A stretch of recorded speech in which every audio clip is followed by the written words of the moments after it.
And if we're going to be speaking up,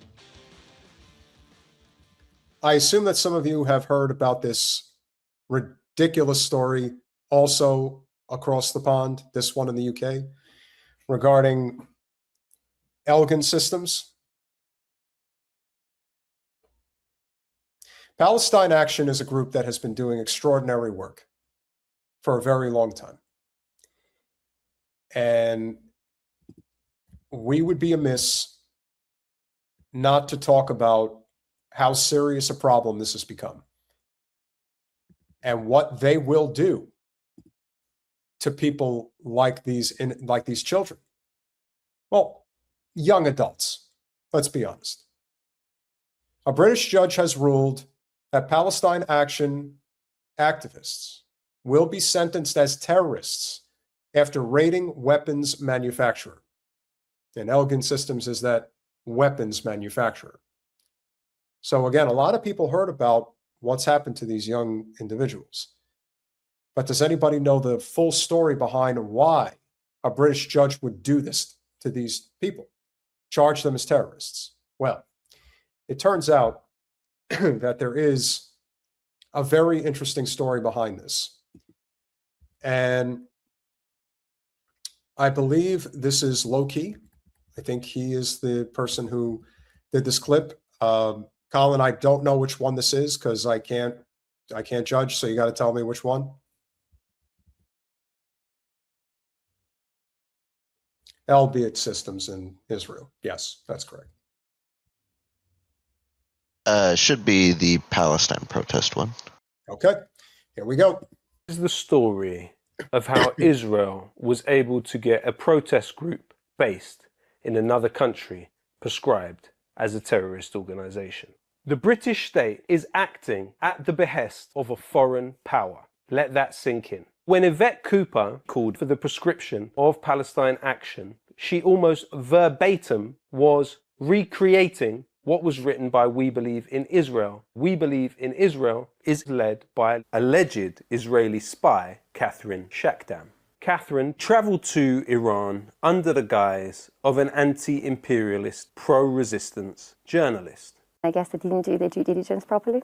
They didn't know I was Jewish, so I was let in. She was employed by several different news platforms where she published work which was supportive of the resistance axis against Zionism. When this land is occupied, then they have the right and obligation to resist. And armed resistance has become a birthright when it comes to Palestine because there is nothing else that they could do or should do. She traveled to Iran and met with several high-ranking officials, including the soon-to-be, but now deceased, President Ibrahim Raisi. I've met with now deceased President Raisi. I've walked through the corridors of powers. I've met with Ayatollah Khamenei. Prior to doing that and becoming this pro-resistance journalist, she was employed by Israeli intelligence agency Wikistrat. The co-founder of Wikistrat and CEO is Elad Shaffer, who was head of an intelligence desk at an Israeli government agency. The other co-founder of Wikistrat is Joel Zamil, who founded the Psi Group organization, which the New Yorker described as a private Mossad.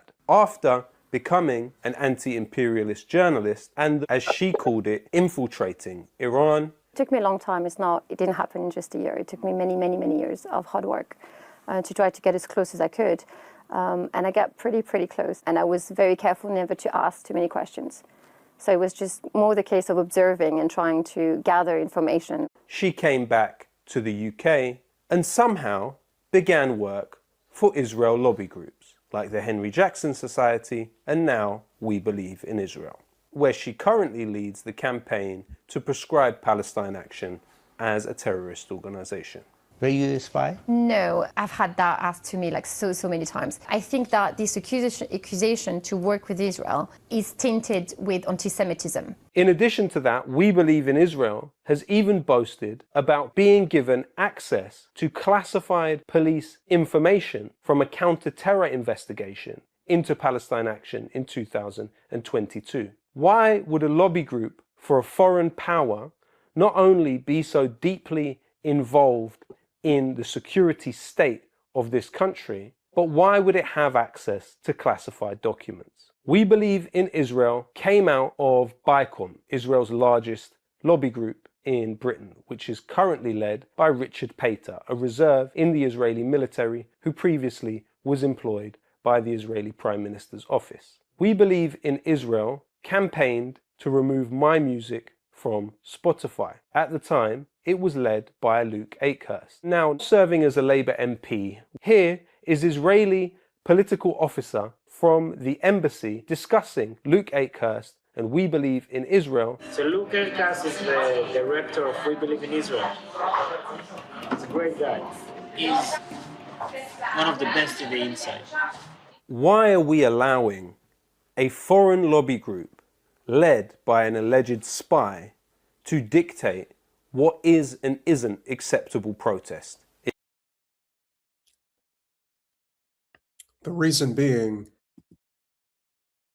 is because in the UK, much as we are seeing here in the States, your elected officials in the House of Parliament, British Commons, they're as bought off as the American politicians on Capitol Hill are. They are doing the work of the Zionist cause because money makes the world go round.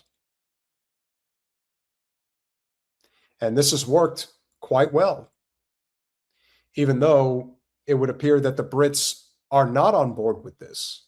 Obviously, the Scots and the Irish are not. So what's taken the Brits so long to rebel against their government? They should.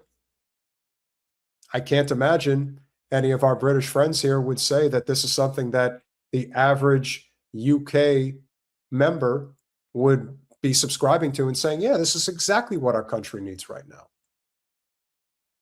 Palestine Action has done amazing work. And the idea that they are being threatened, harassed, debanked, doxxed, you name it, it's all going down by this latest example of the NGOs within the Israel lobby.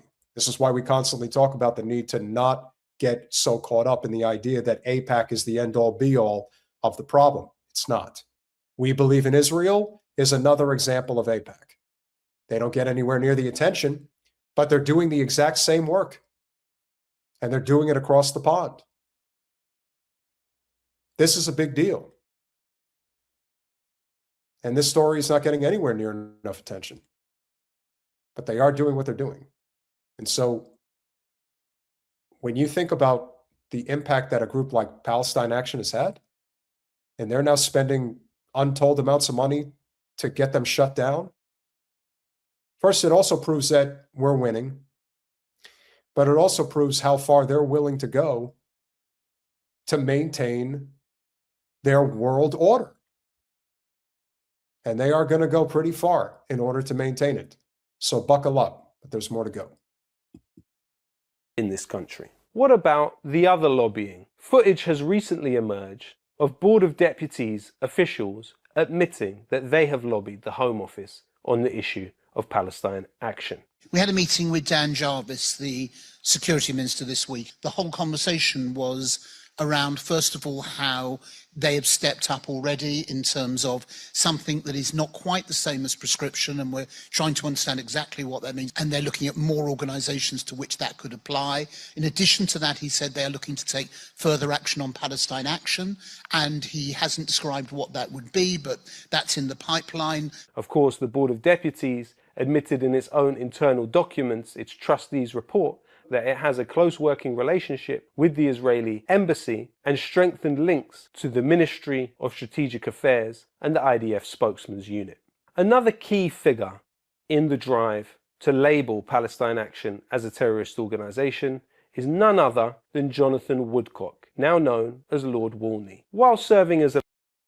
Well, you can certainly understand with a name like Woodcock, his life has not exactly been peachy in the UK.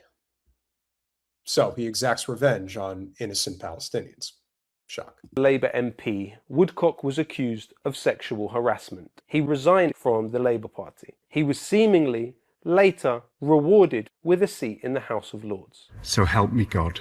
Following the appointment of Lord Wolney as the government's independent protest advisor, he suggested the proscription of Palestine Action as a terrorist organization. Woodcock was previously chair of the Labour Friends of Israel lobby group. Woodcock has accepted funding and... Well, he looks more like he looks much more like a limp dick than a Woodcock. That's implying that he has a stiff member. But I have no doubt that low-key is getting a kick out of using his name over and over again. I just wanted to point that out.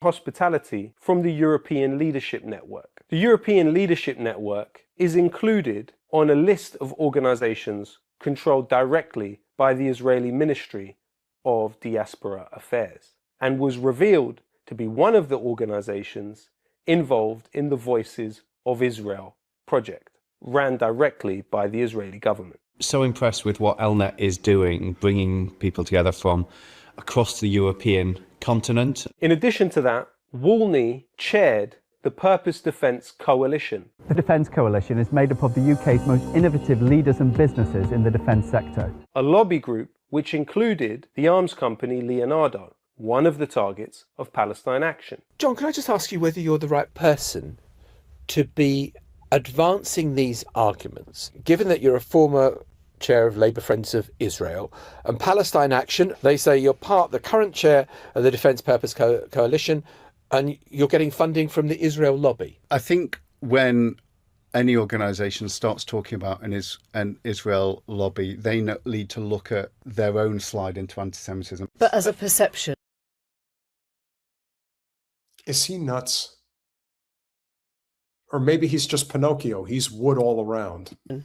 John, I mean, you are the former chair of Labour Friends of Israel. Do you not see that, how this is going to come across?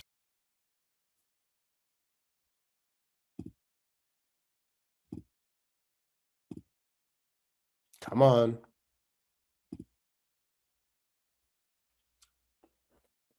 Now, with a face like that, you have to understand that Mr. Softcock,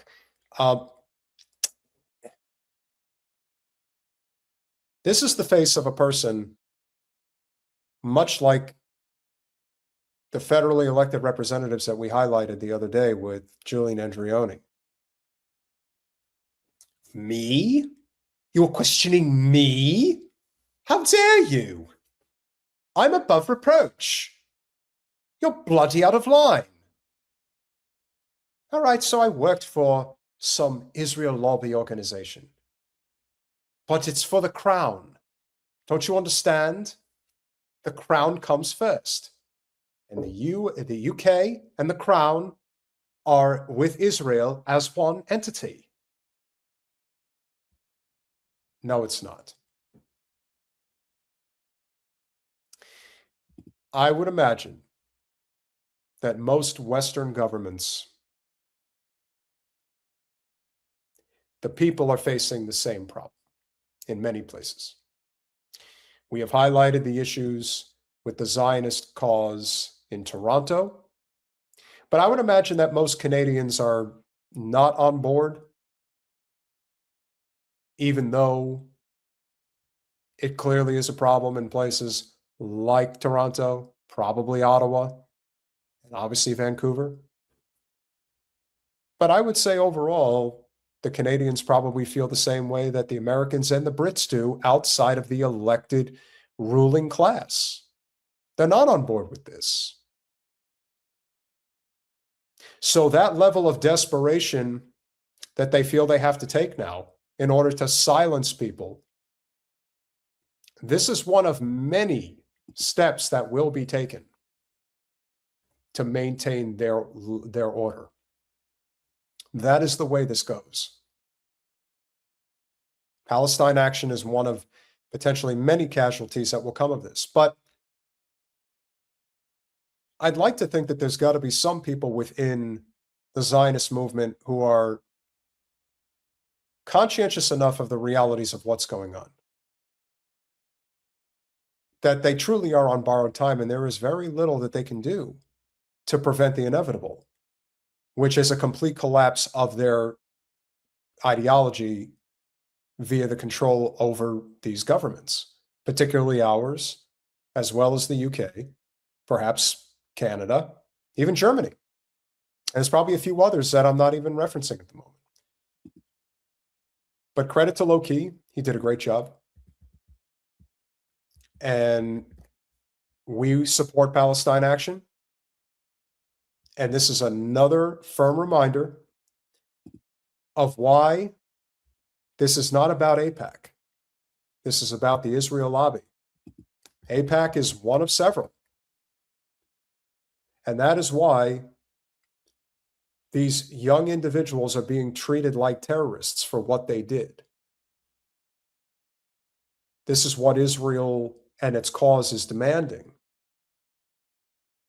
Even if the average citizen of London and many surrounding areas would say, this is poppycock. See? It's good use of British lingo there. Not woodcock, poppycock. We wish them well. And I hope whatever their legal actions that they are able to take will be employed. And we have to do everything we can with our small but mighty platform to ensure that they do not fall victim, as so many others will, standing up to the Zionist entity.